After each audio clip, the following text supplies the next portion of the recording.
as my good friend Andy said, let the festival begin, and it begins at this moment.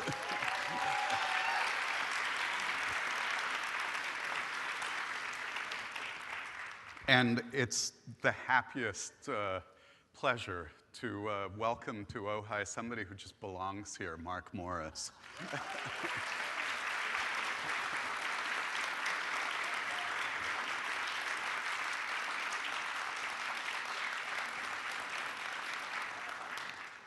So some time ago, I was at the Morris brothers' first date when Tom met Mark. You know, when they first met, they needed chaperones, and Nancy Umanoff and I were, you know, in the room to chaperone the two of them. And Tom asked you to be music director of a music festival. Take us from there. How did you end up putting this together, and what were you thinking?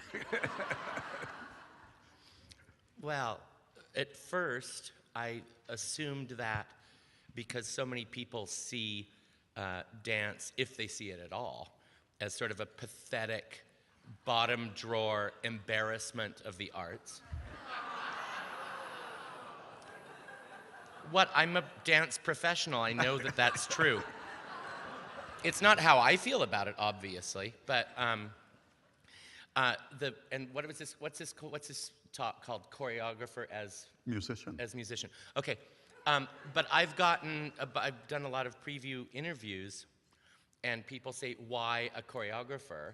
And I am quick to tell them it's not that Tom wasn't looking for a choreographer. He was looking for me. Because many choreographers aren't interested, or they don't, or music isn't germane to them, and that's fine. There are many ways to make up dances. Mine are music-based, and so my life is music-based. But when I was asked, I assumed when this appointment was made to meet that I was going to be asked to do some last-minute dance in front of all the music stands of the orchestra, which is what people think we do, that you just hear music and dance around, and then when you grow up, you don't do it anymore. And I'm here to say that I've had a company for more than 30 years, and my dancers have health insurance, and we have a building, and I'm not going anywhere.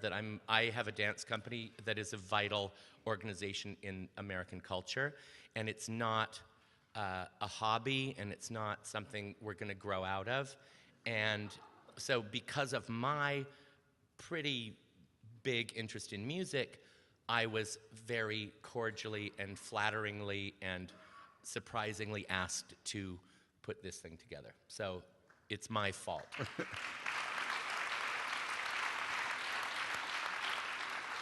Is this one of those where it's going to say, like, it was interrupted by applause 11 times? The transcript will show that. I'll vouch for choreographer as musician, because we have, when we run across each other, we have very rewarding conversations, and they're 100% of the time about music and 0% of the time about dance.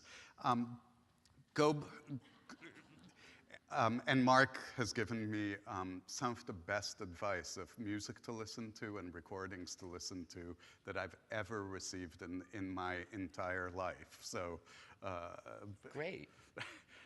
It's true. Oh, good.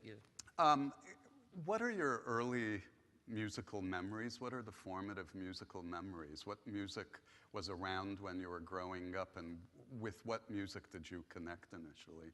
Well, my late mother says that I was, of course, because all children are so brilliant and adorable, right? No matter what, even if they're horrible.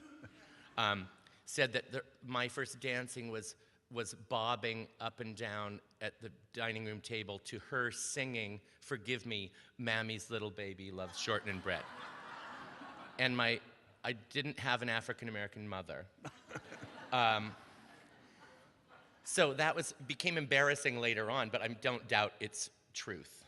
My father was a keyboardist, in certain times of the middle 20th century, people had organs in their homes. And my father played the organ and the piano and played the kind of music that I loathed at the time, which was, of course, the fabulous American songbook, popular music from the 30s, 40s, 50s, and sang in a big sort of Welsh heritage voice that wasn't particularly accurate, but was impassioned. So there was always music that I was wincing at and that I later loved. There was always singing. One of my sisters had a wonderful voice, and the other one has a voice. And I'm somewhere in between those. And so there was like car singing, road trip singing, the Church in the Hall, or that great Carter Family song, and some musicals, and I don't know, just singing all the time. And I was occasionally forced to go to the awful Presbyterian church where I had to sing every once in a while. And I was around music all the time, dancing crept into it. And I don't know, not like super, I don't know, there were records, there was like records.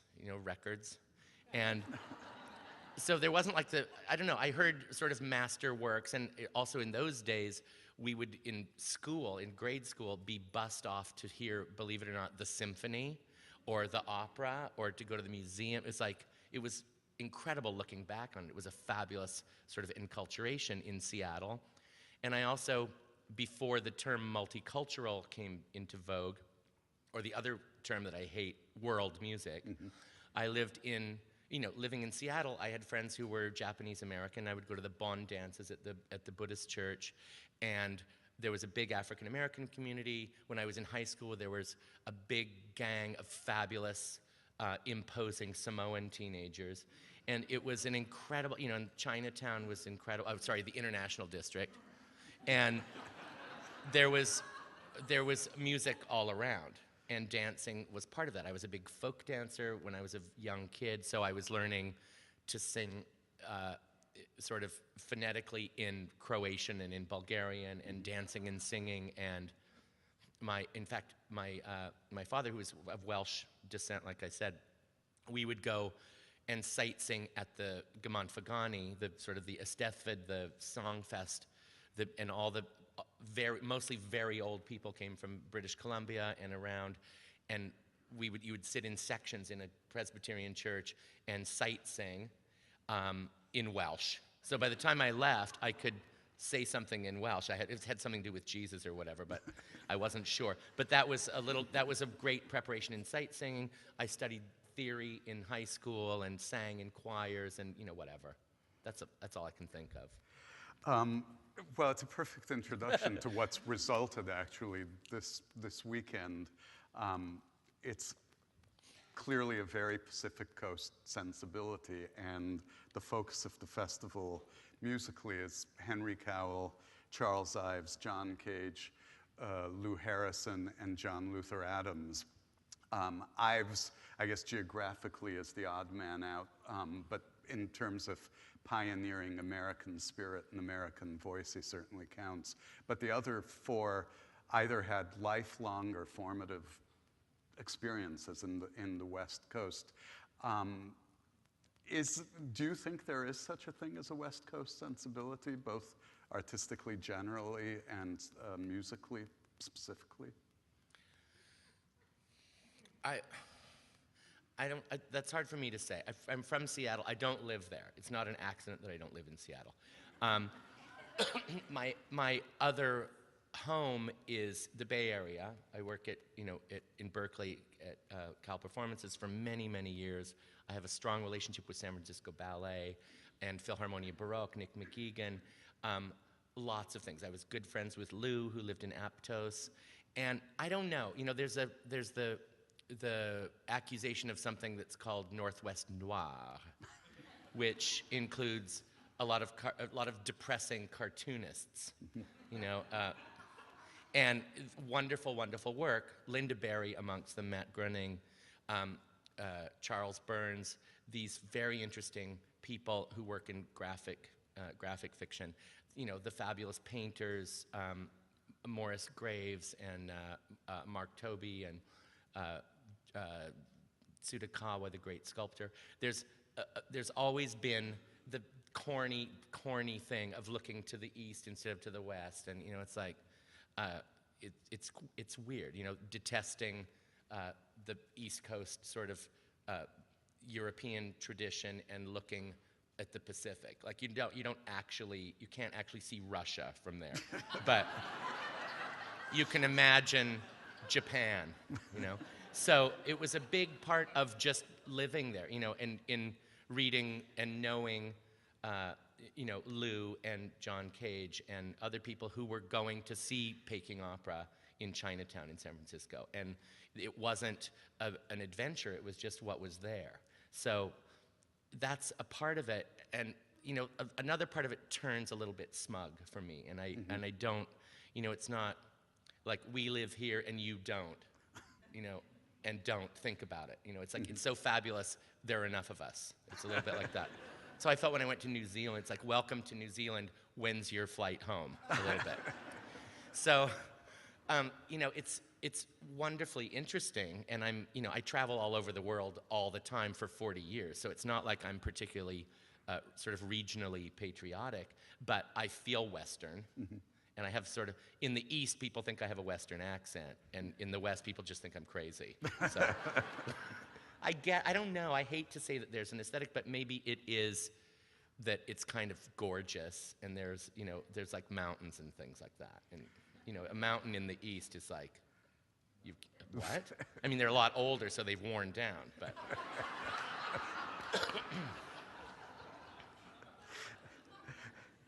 It's the highest point in New York State. It's Mount Marcy, which is 4,000 something, which would just be the neighborhood hill, even in Ojai. Right, exactly. So, it's true. I think it's safe to say Ives and Cage now and their sensibilities are extremely well known. Much less so Lou Harrison, and I'd say even less so Henry Cowell. So maybe you could just. And Cowell is central to this festival and also central to the works that you have set as a choreographer. Why don't you introduce us to Henry Cowell? Because even as a professional concert goer and a professional life in music, I can count on the fingers of 1.5 hands the number of live Cowell performances I've heard, which weren't Mark Morris Dance Group performances. Who was he and why is he overlooked? Oh, I didn't know I had to do that kind of talking. Yeah. Oh well, my you clearly God. love his music. Tell us. I love his music, and something that people don't know about Cowell. I mean, everybody's thrilled about the prison part because there was a problem and he was sent up. He was framed and sent up, and that's when Lou Harrison studied with him when he was in what's that horrible prison called? San Quentin. Right? Is that it? Yeah, I don't know. I wasn't there. But it was a complicated thing, and Cowell was sort of raised as a sort of a free spirit nut, and he was genius and mostly self-educated and was into the whole sort of spiritualist community in California, and was apparently had terrible hygiene. But a lot of teenagers have that. And he, through his self-education and from his associations, became very, he invented the tone cluster, which is basically you hit the piano with your fist and, call it a day. For those of you who have a tone cluster aversion, you're at the wrong festival because there's like forearms happening in a lot of this music. So, he also, he was famous for studying very seriously non-Western music, as it's affectionately known, and he started a course in music of the world at the New School in New York, and he probably is the person, I would say, who decided there should be such a thing as world music, and he was a great student of the music of Persia and a lot of the Middle East, Central Asia, some Indian, also Native American music that nobody ever paid any attention to, and he said he wanted to live in the whole world of music, and he did, and so he's the reason that percussion became accepted as a concert form without anything else happening. And I don't know. The thing about him is that he wrote incredible tunes. All the music you hear, it's like, well, of course, I've known that my whole life, and you haven't. And another thing he does that's miraculous is writes in compound rhythms in 5s and 7s and 11s, and it doesn't sound forced. It doesn't sound like a 4 plus an extra thing, like the extra stair at the bottom of this flight that you take. That's how it works through his study of Indian music and Persian music, that it becomes natural.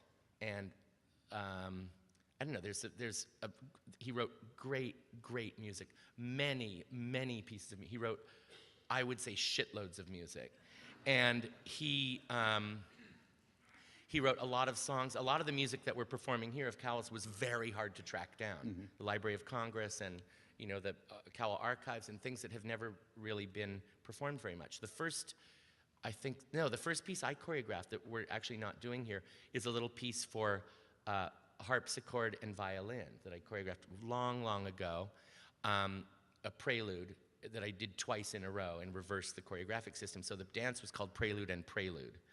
And it was, who wrote for the harpsichord in the 20th century? A few people, not a lot. And then the next piece I did was to the quartets that we're performing here, the quartets Mosaic and United, these 2-string quartets, that when I choreographed them 20 years ago or something, you couldn't find it. You couldn't buy a recording. And that's one of my favorite things about putting on my shows, is that if you want to hear this music, you have to come to this show tonight, because you can't hear it anywhere else. And musicians who are unfamiliar with Cowell are uniformly delighted, and where has this been all my life? And it's wonderful, friendly music, and a lot of it's quite dissonant, and it's very modernist, and it's also completely rooted in music of the world, in the good sense of that. Is that anything? I don't know. If you want to read Joel Sachs' very long and pretty darn good book, that's good too. It's modernist, but it's also sort of populist. It's very immediate. And the amazing thing when you hear the music is that this is music that was written in the teens, 20s, 30s, and the kind of stylistic mashup Mark is talking about, now we take almost as commonplace, but he was doing it before anybody else was doing it. Well, famously, his earliest music, he was a great virtuoso at what he did. He famously opened the piano and played inside it. So there's stuff that is strummed, or in case it even goes along the wrapping of the bass string. So there's these fabulous special effects, a famous piece called the Banshee. And he based a lot of his stuff on sort of Irish mysticism. And the tone cluster playing inside, so it can sound like an auto harp or a mandolin. It's crazy, wonderful music. And which reminds me of he's the person who invented, as far as I know, the use of the kit. And it's because he was in prison and he was writing for whoever was there. And when they were released, when he wasn't, they would take the parts. And the one oboe player in prison then got released, and there wasn't an oboist anymore. But he wrote kits. And Lou Harrison, who was a student of his, when I commissioned a piece of music from Lou, after working with his music for a number of years, I asked him to write a piece, and he, in his friendly/vicious way, sent me music. He said, I will write you a piece of music, don't ask about it again. And he started sending me music, and it arrived in the mail, and it would say for MM, but he sent me a kit. The first piece was a cello part, because it was written for Mr. Yo-Yo Ma as the solo cellist. And so he sent me lines of, staffs of music, one line with a rhythm system, and they were numbered, like 1 through 8, and then another line for the cello, and another, the first one was piano. For piano, 1 through 8, and then for percussion, A through H. And it said specifically, because he knew that I'm bossy, he said, you can play any of these in any order, at any octave. The only thing was tempo, and you can omit, repeat. So it could be a perpetual piece of music, or it could not exist at all. That was my choice. Like, if you don't like it, don't play, just omit the whole thing. And so I tried out different combinations, and it turned into a piece that's actually recorded that's called Rhymes with Silver, But he did that, it's like, because I had done a piece of his, the grand duo for violin and piano, and I deleted one movement because for a dance it made it a little bit too long. So he kind of was mad at me about that. He said, here, you're gonna screw around with it anyway. So he basically dumped a bunch of music in pieces in my lap. And I got to assemble it, which was of course thrilling because he trusted me, and whatever I came up with, he approved of. And it's a beautiful piece of music, but that came directly from the fabulous, fabulous Henry Cowell. Well, and you've helped make the transition to Lou Harrison, a lot of whose music is also in this festival. It's funny, listening to you talk about Cowell, I realized, and I've been coming to this festival forever, it's like you're bringing Henry Cowell home to the festival where he's probably most at home, given Ojai's long tradition of spiritualists and seekers and the different musical traditions. Oh, okay, sorry. Yeah. I'm a guest. I'm a guest. He is ideally placed here, and thanks for bringing him home in a way. Sure. Lou Harrison, I know you knew very well, and you were very close friends. I remember, I think even perhaps before we met, Lou got one of these great Lifetime Achievement Awards from the American Music Center, and I think at that point he was too frail to travel, and Mark was his designated, accepting for Lou Harrison. Oh, that's right. I forgot. And Mark gave both one of the funniest and one of the most touching speeches I've ever heard, and the fact that Lou designated you as his stand-in for this award, I know, is very meaningful in terms of your friendship. Tell us about how you got to know him, and give us a little sense of him personally. Well, let's see. I was living in Seattle in the mid-'80s, and I was asked by the Seattle Men's Chorus, which was a queer men's chorus, to choreograph a piece specifically for them. And the chorus is 120 well-groomed men. And I was living there, and they had a fabulously good sign language interpreter, who I then studied. When I broke my foot, I studied sign language with him. So I was working on this dance while I was learning sign language. And there's a lot of ASL within the dance, and a lot of it's on one leg, just coincidentally. So Dennis Coleman, who was running the chorus, knew Lou and knew that he was a radical fairy and a queer activist and a very, very smart and kind man. And so I selected a piece from that series of the Louisville Orchestra, Louisville Symphony, that used to play cutting edge, as people unfortunately call it, new music, imagine. And I'd heard this recording of a beautiful piece of Lou's called 4 Strict Songs.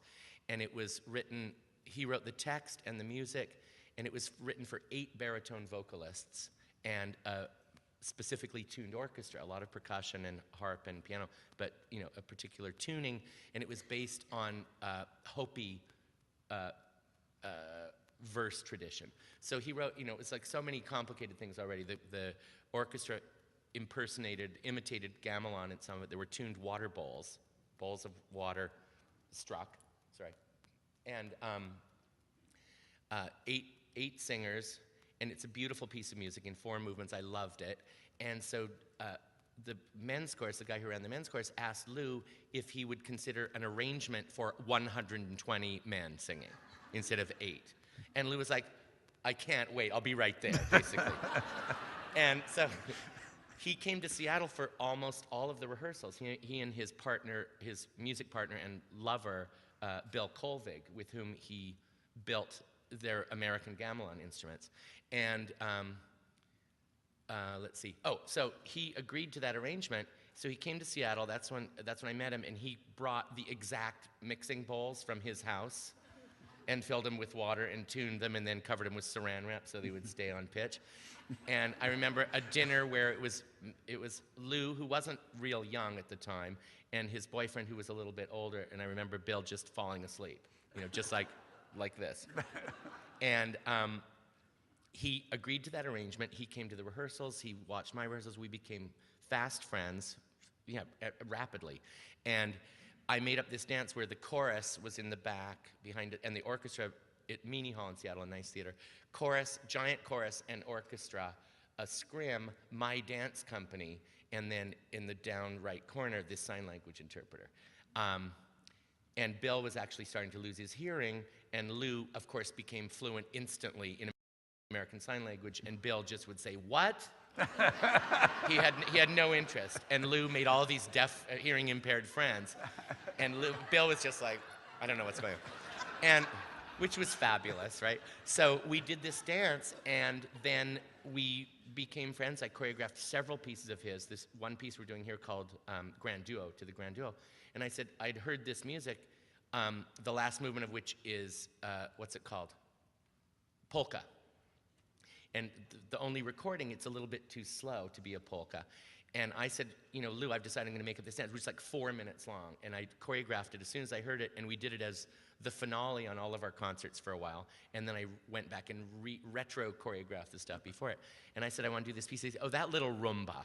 It's like, oh, okay, fine, because we got each other to a certain degree. And I would visit him in Aptos, and you know, he was teaching at Mills and the Cabrillo Festival, and had several gamelons in his home, and his piano that belonged to Charles Ives, and the bathroom was painted with a full-size nude picture of Tchaikovsky. And so I would say, where I have to go to the bathroom, he'd say, oh, it's the Tchaikovsky room, you can't miss it. And you close the door, and it's like, it was so great, it was so fabulous. And I don't know, that's my story. So I choreographed a lot of his pieces. How many, Nancy? Ish. 8, 9, 10, 30, a lot. And then I got up the courage to ask him to write this piece for me that turned out to be one of the last big pieces that he wrote before he died. And it's about 45 minutes long, although if you repeat everything, it could go on infinitely. And that was a dance that I call Rhymes with Silver because that was his middle name. Mm. And of course, nothing rhymes with silver. It was Lou Silver Harrison. So. And many of those works he saw, right? Yeah, a lot. And so, did he? He and Bill came to my mother's 80th birthday party. They were in Seattle. It's like, oh, come on in, sit down, and talk. It was great. Yeah, sorry, did he what? But did he like the dances? Did he respond to that realization of his music? Yeah, he said so. But also, he'd been a dancer, and he'd written a lot of music for dances. And, he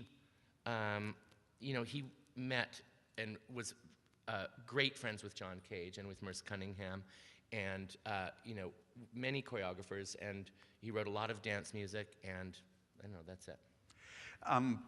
Another Seattle connection is John Cage, although not at the same time. Cage, many of you may not remember, Cage was born in Los Angeles, so Cage was formative years spent here and really formative time spent in Seattle in the late 30s, where out of practical necessity, he invented the prepared piano for a dance company which couldn't afford an orchestra. And was that Bonnie Bird? Was it Bonnie? I think so, yeah. Cornish School.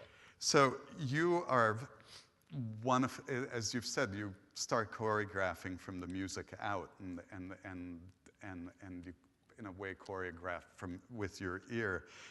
You were very friendly and I know admiring of John Cage and Merce Cunningham, who in a way are the polar opposites, because Cage made music for Cunningham's dances, which were often created independently and then performed simultaneously, rather than this absolutely integral intertwining of the two. How do you make peace with those extremes and your own sensibility and I know your admiration for Cage and Cunningham? How did the two coexist?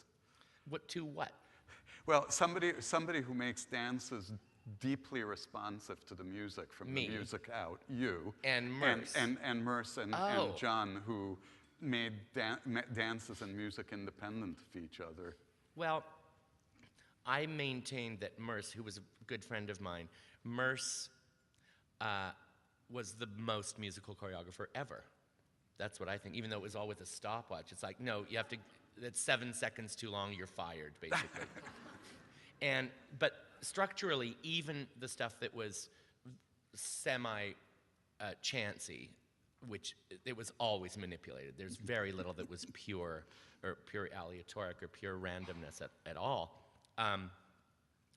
I loved his work, and he liked mine. He saw mine a lot, and but I don't know. Maybe that's a Westernism of like, go ahead, as long as you don't shoot me, we'll get along fine, you know. So I don't know. I mean, Merce was really one of very, very few choreographers whose work I could see more than once, and also the thing that's usually an insult to a choreographer is.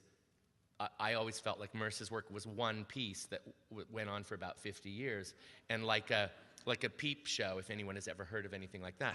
When your quarter runs out, the curtain comes back, the wall comes back in. It's like, oh no, where do you have a quarter, right?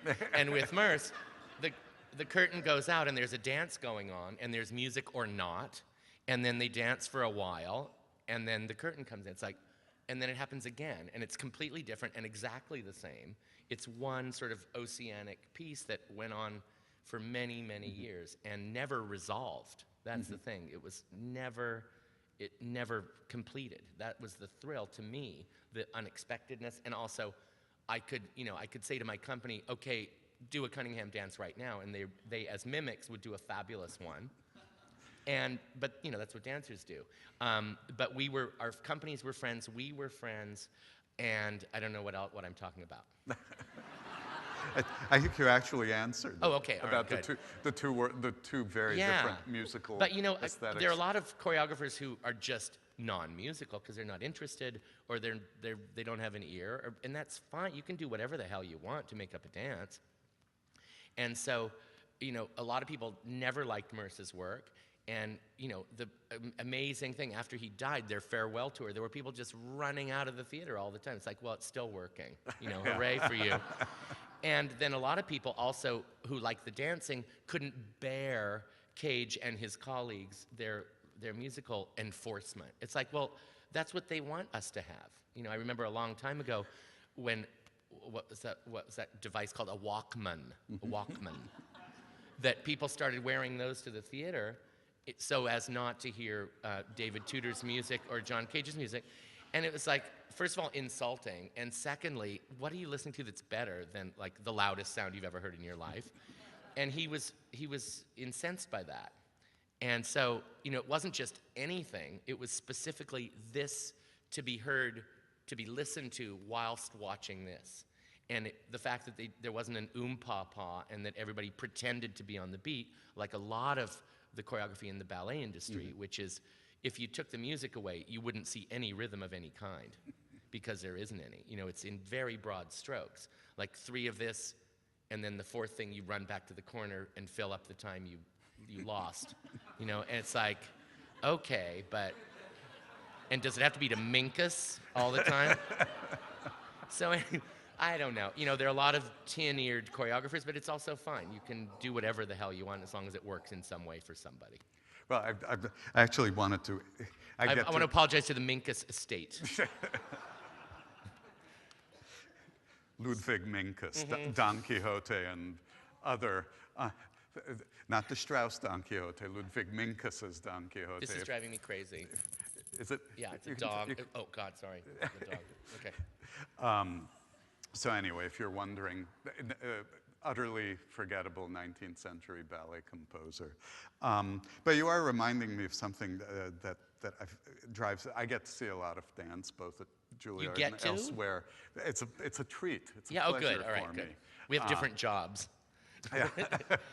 And it does drive me crazy that there is a large sensibility among many choreographers that music is purely utilitarian. It's sort of music by the yard. It could be any music. You know, you just sort of reach into the drawer and say, it's not a specific response to this music. Right.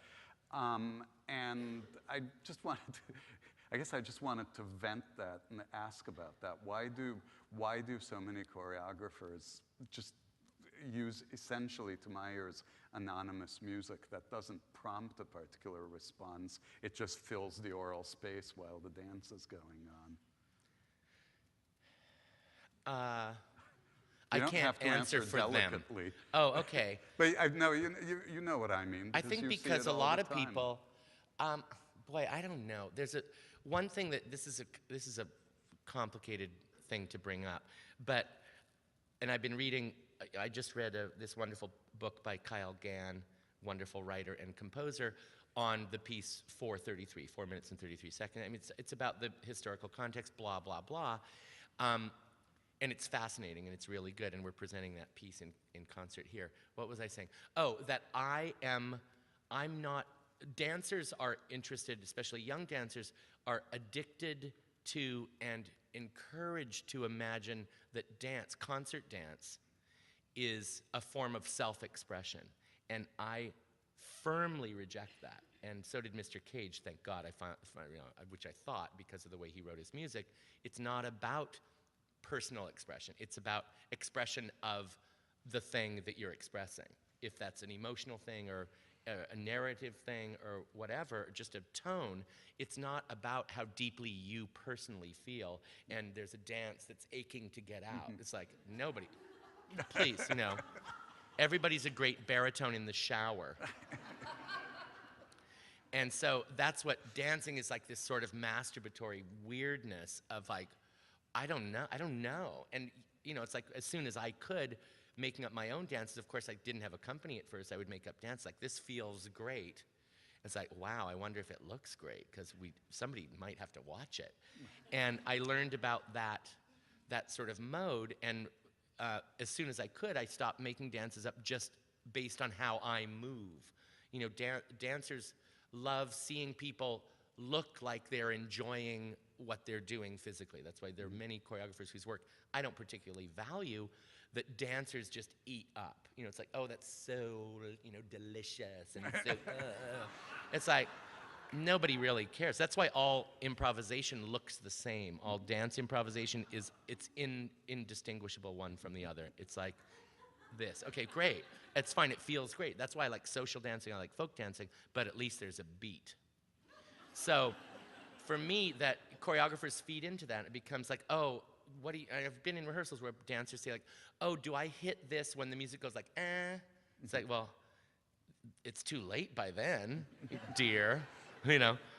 Why don't you count it just the way the orchestra is, the pianist is? Like, what if it were durations and rhythms that related to what you're doing, and not just, that's what I've been bragging about in my Rite of Spring that I'm choreographing for Ojai North, exclamation point. I'm doing Rite of Spring with the bad plus, and I'm radically not using the story, and I'm radically not just choreographing the accents, which is like, oh, it's like a buzzer, a Pavlovian kind of buzzer. It's like, okay, jump, jump, jump. It's like, no, I don't want to. So I think that's part of it. And also, famously, ballet orchestras are, I'm generalizing here, they're famously terrible. And that's awful, because the dance world doesn't really take music seriously enough. Unless your favorite piece of music is Spiegel am Spiegel by Arvo Pärt, which every single person in the world has choreographed many times. It's when I choreographed a piece to the Bach unaccompanied cello suite in C, because Mr. Ma asked me to do it, Mr. Yo-Yo Ma. We're showing that, right? Is that happening? At 4 o'clock this afternoon. It's good. I have gorgeous hair in that movie, by the way.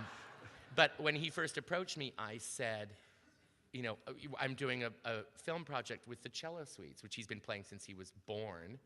And I was like, oh, are you interested? I was like, well, no, because you can't imagine how many terrible dances I've seen to fragments of those suites put together in some crazy way, some dramatic solo at every university dance department in the United States, to usually a recording of his when he was 3. And it's like, oh, this cello music, because it reminds me of the human voice, that makes me feel even more deeply as a freshman co-ed. So let me show everyone what that means via my hair movements. And so I was like, absolutely not, I'm not gonna do that. And then it's like, wait a minute, I know that piece better than anybody except maybe Mr. Ma. And of course, it's based on these Baroque gestures, dance gestures. And it's like, well, I love that, let's do that. And I had first choice, so I chose the C major. Anyway, I digress, but that's what I'm No, here but for. it's actually, we had a fantastic experience at Juilliard recently. Mark has another life as a conductor, and he came and conducted. That was fun. It was fun. Yeah. And Mark came and conducted in the Baroque program at Juilliard, Telemann's Water Music Suite. And you really worked them. You got musicians to begin to think about Baroque dance. Talk a little about that experience, because they're still kind of processing what they experienced. Have Yeah. they forgiven me? No, it's okay. Well, first of all, my favorite 2 centuries are the 18th and the 20th. I just love them. They're my favorites, and I use music from others also. But I started out by doing a lot of Baroque scores for my dances. I love vocal music. I love the surprise, fabulous drama of Baroque music that some choreographers, Paul Taylor, hear as units of 8. And of course, there isn't a straight 8 in any of this music. The 8 is this, the 7 is the same as the 1 of some other phrase. It's fabulous, thrilling music. And so that's one reason I did the Bach suite, was because I'm going to not do Baroque reconstruction dance. Right. That's not my thing. A lot of people do it really well. But why is a sarabande a sarabande? The accent's on the second beat. At what speed does a bourrée become something else? And so I know that because I know the music. And so I went in to work on this Telemann, which I love, and which is all special effects. It's all weather. It's one of the great storms in music, besides Otello and Nixon in China are great storms. And so I went in, and first of all, they're so good, or they wouldn't be there. So they're not just good, they're like good with like quotation marks. It's like, I am so good, try it, So I say, okay, let's go through this movement. They're like, no, done. It's like, wow, that's flawless. However, why did I nod off? It's not just it's not, that's why, because it was flawless. And of course, it takes hours to tune because it's period instrument. So it's like, okay, tell me when you're ready and we can start. And so we did these things, and I tried a bunch of different tempo experiments and corporealization, which you've seen Mr. Ma play, and you know how he's like swanning around. He's like skydiving when he plays this. When he plays. And a lot of cellists, if you've been playing your whole life, you just wrap yourself around the instrument and that's it. And you think your head is making the sound, when in fact it's you're enclosing this instrument and you're part of the resonance, and it's a physical action, and that's why it sounds like it does, good or bad. So first of all, I made them all stand up. The bass player almost lost her mind. She hadn't stood up in years. She could, though. Yeah, she could. She was great, but it's like, oh my God, this is so heavy, this thing. Why didn't you tell me? And I had him stomping, and I had him singing, and I did sectionals. And it's like, well, let's do that as fast as possible, or just uncomfortably slow enough.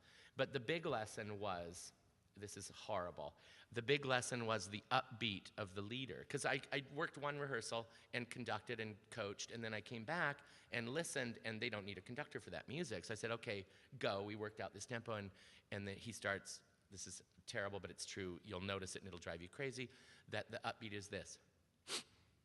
It's like, okay, wait a second. All right, everybody, they're all looking at him, and he goes like, I said, okay, can we try that without the sniff? And so it went like this. And then nobody would start. Nobody started. Like nothing happened. I said, you could go, and you could say 5, 6, 7, 8. You could stomp. You could take a breath. But it's a fake upbeat, and it drives me crazy because then it tells you what's going to happen next. I bought a recording once of the complete Haydn string quartets, and there's like 1,000 of them, right? And they're all great. And I get this recording, I start track 1, movement 1, quartet 1. Forward. Like every single track started with a sniff. I'm like, I gave it away. I think I gave it to Ethan, that recording.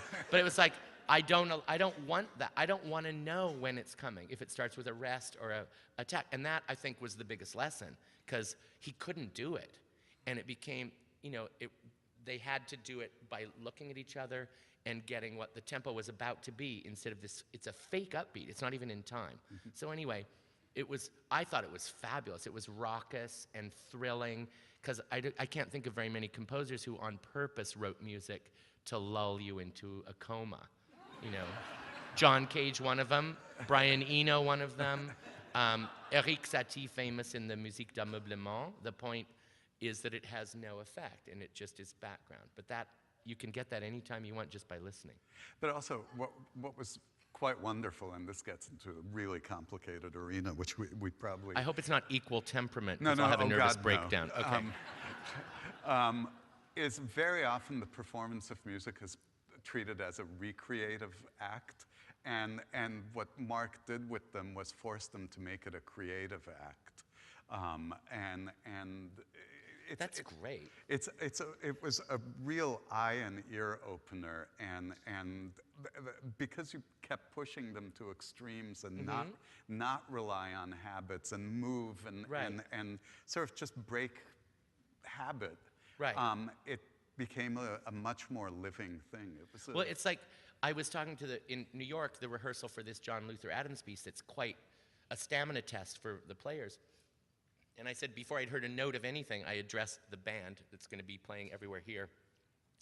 I said, well, first of all, the obvious thing, that all music was new at some point. And the other thing, I said, well, pretend that this was written by a good friend of yours and nobody ever performs her work, and this is your chance to show everybody what this sounds like. It's like, wow, what about this part? And it might be the boring part, but if there's not a boring part, how's there going to be a thrilling part? Speaking of Baroque, it also reminded me of a very unexpected combination of things, and maybe it ties around several things we talked about. One of your newest pieces, called Jen and Spencer, made, not surprisingly for dancers, named Jen and Spencer. Oh, you gave it away. Yeah, okay. You know, this is a really sophisticated crowd. They'd read their program. Okay, good. You're in good company here.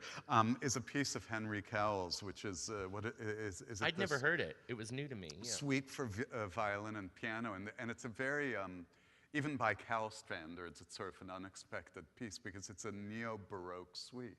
And so it's Baroque dance movements, right? But it sounds like Cowell. Yeah, it's fabulous. But I didn't, you know, I was reading and finding Cowell music that I hadn't come across, and I suddenly, I don't know how I didn't know this piece, because it's gorgeous. And it was like, oh, wait a minute, I'm going to make up a dance instantly. So I did it, we premiered it in New York, but it's a brand new thing. And you don't get to do that often. I usually plan so far in advance. And we've got a little bit of video with which to end our time together, but one last question. Our next session, which begins at 2:30, is with the Bad Plus, and Ethan Iverson, the pianist of the Bad Plus, was for a time the music director of Mark's company. Mark is a musical hero in that, as far as I know, the Mark Morris Dance Group has never performed to anything other than live music, and think about how often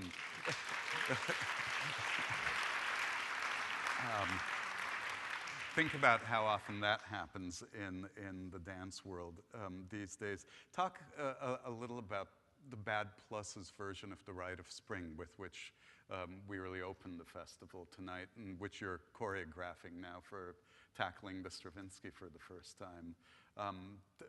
Tell us a little about their take on it. Don't you want them to tell you about but you're making a dance to it. Oh, okay. Well, first of all, I accidentally didn't notice that the Rite of Spring was 100 years old, because I didn't care. Also, I have no doubt that the dance on opening night that millions of people were at, apparently. I wasn't there. I may have been there. I don't remember. But people who weren't there remember. And it was apparently a riot because, you know, Nijinsky was a terrible choreographer, and it was just fake, and he was crazy. And the music was a thriller, and unlike anything Stravinsky had written before, so it was a sort of a new thing. And now it lives on this very dusty or rusty reputation of being this shocking something. It's like, it's not.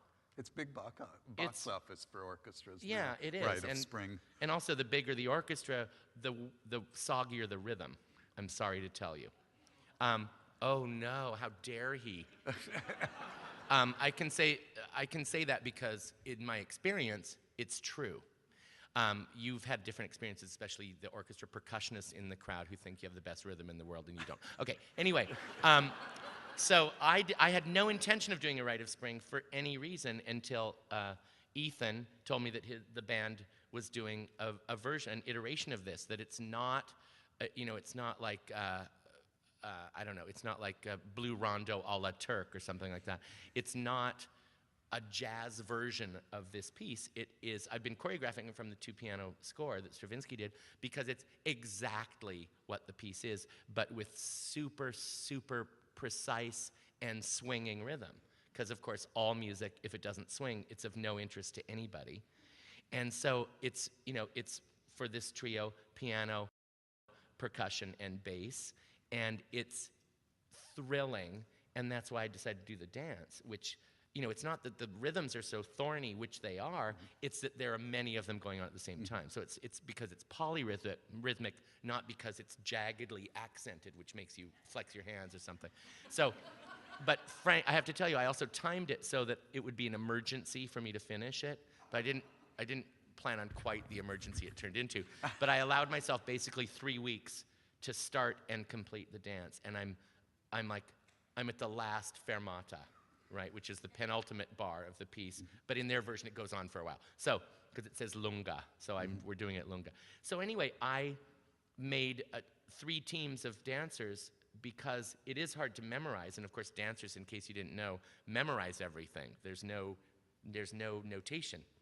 So I made 3 teams of people so that everybody could concentrate on their particular impossible part, and then I can put those things together. So it's very, very exciting. There's no virgin in my company or in this dance, and there's no sacrifice, unless you want to do that yourself. But so it's a dance to this fabulous music played in a way, if I'm just going to make up the same dance as everybody else, there's no need to. I could take a break.